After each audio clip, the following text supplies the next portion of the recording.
Hello, friends. Welcome to Characters Without Stories. Last month, I hit a huge milestone, 2 years of podcasting. It's been immensely rewarding to connect with you, my listeners, my guests, and other podcasts and creators in the tabletop role-playing game space. I held a giveaway to celebrate 2 years. Watch to the end to find out who won.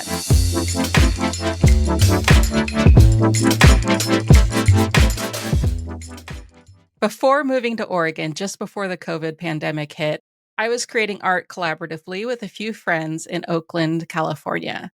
But the move and the increasing pressures of parenthood meant that we couldn't continue.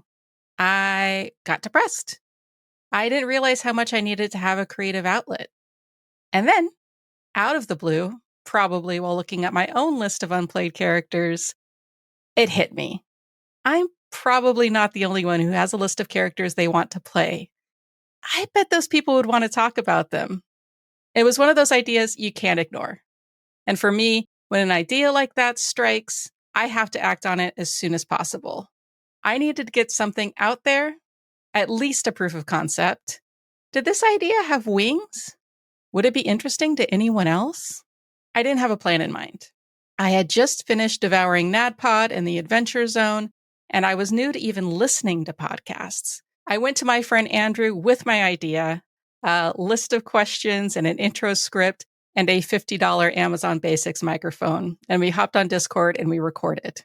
I watched a couple of Adobe Audition tutorials, I read some blogs about podcasting, and I jumped in with no expectations. It took a lot of persistence and a lot of learning to get here. And I have other podcasters to thank for most of that learning. Thank you to everyone who has given advice or feedback.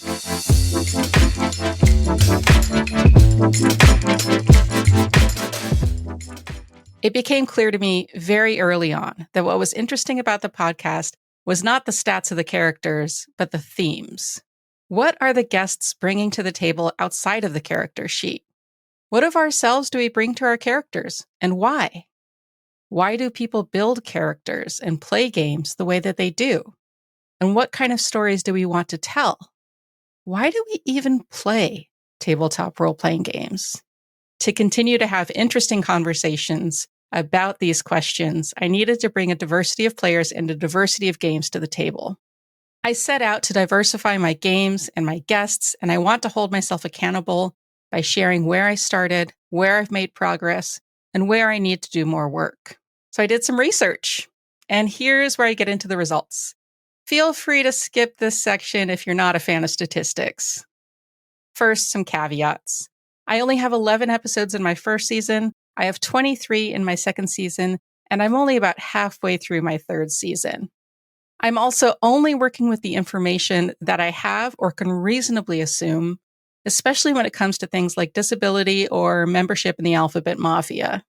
Rather than assigning gender into categories, I use the pronouns that my guests gave me. I recently added a question to my intake form about how my guests identify, so moving forward, I'll have better data to share. None of the guests for my published episodes used that form yet, so I'm just going with what I have. With all that out of the way, let's dive in. I'll start with diversity of games because that's the easiest to measure. In my first season, 73% of my episodes were about Dungeons and Dragons, with only 3 about characters from other games. I wanted to talk about different games. I figured my audience would as well. Also, several Wizards of the Coast scandals happened in a very short time frame, leading a lot of this in the community to reconsider talking about or even playing D&D anymore. Personally, I made the decision to stop buying WotC products, and I canceled my subscription to D&D Beyond, but I still talk about D&D on the podcast, and I still play it. You can listen to the episodes Why I'm Still Talking About D&D and Capitalism is the BBEG if you want to hear more of my perspective on these events and how they relate to my podcast. Knowing that I wanted to make this change, I made efforts to diversify my episodes, and those efforts have paid off. My second season featured only 26% D&D episodes. My third season so far has featured 38%, but that number will go down once the full season is released. I'm happy with where I am now, and I will probably maintain this ratio. If you submitted a D&D character and you haven't heard from me, that's probably why. It's important to me to consider racial diversity when bringing on guests, and that was clearly an issue when I looked back at season 1. In my first season, 82% of my guests were white, 1 was Asian, and 1 was Black. In season 2, I did much better. 70% of my guests were white, the rest were Asian, Latina, or Indigenous. However, I had no Black guests. So for season 3, I made a special effort at reaching out to Black creators. I have had 2 Black guests so far this season, and I will have 2 more at least in the episodes to come. However, I have not yet had any Asian or Indigenous guests this season, and I will work to remedy that. Measuring gender is where I have the data, but it's a lot more complex. In season 1, 27% of my guests identified as he, him. 18% identified as she, her. I had 3 transgender guests, and the remainder had some combination of he, she, they, and any. In season 2, 22% of my guests were he, him, 33% were she, her, and 2 were trans. In season 3 so far, I've had a large jump in guests that identified as he, him, up to 46%. 23% identified as she, her, and none of my guests this season have been trans. It's clear that my gender diversity has backslid, and that's something that I want to remedy. It gets a little tricky to measure whether or not my guests are members of the LGBTQIA+ community, because many of them did not self-identify. In those instances, I counted them as unknown. In season 1, 64% identified as LGBTQIA+. There is a general downward trend to 31% in season 3. However, there is a corresponding upward trend in unknowns from 9% to 46%.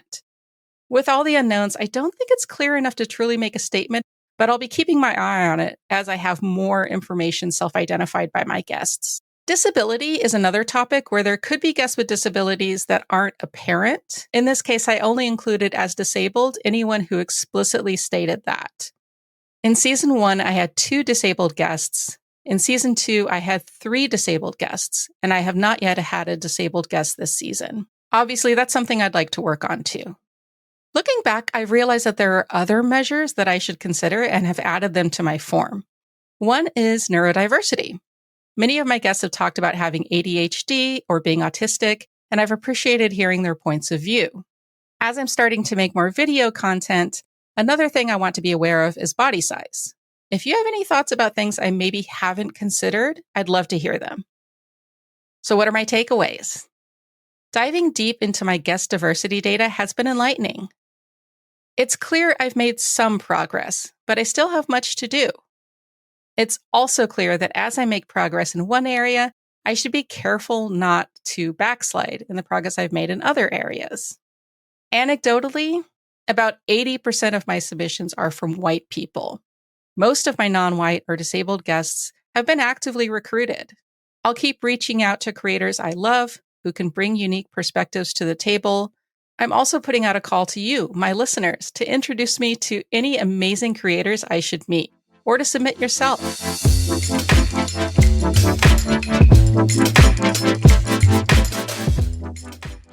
One of the things that most podcasters do, especially in the beginning, is to look obsessively at their download numbers. I was not immune. But as overnight success was clearly not in the cards, I began to set smaller, more achievable goals. First 50 downloads, then 100, then 500, and I am now just past 2,500 downloads. I also want to continue to build on my audience on social media platforms. At this point, I'm on pretty much all of them. I also want to increase my YouTube views and subscribers. I have numbers I'd like to hit on all the platforms, at least for the time being, and if you're interested, maybe I'll do another video or episode about it. So what are my plans for the future of Characters Without Stories?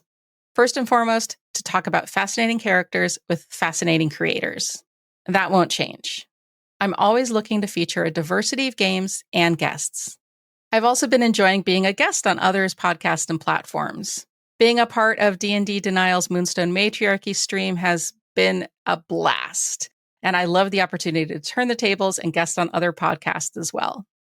I also enjoyed doing a voiceover for my friend Blurty Disposition's YouTube channel.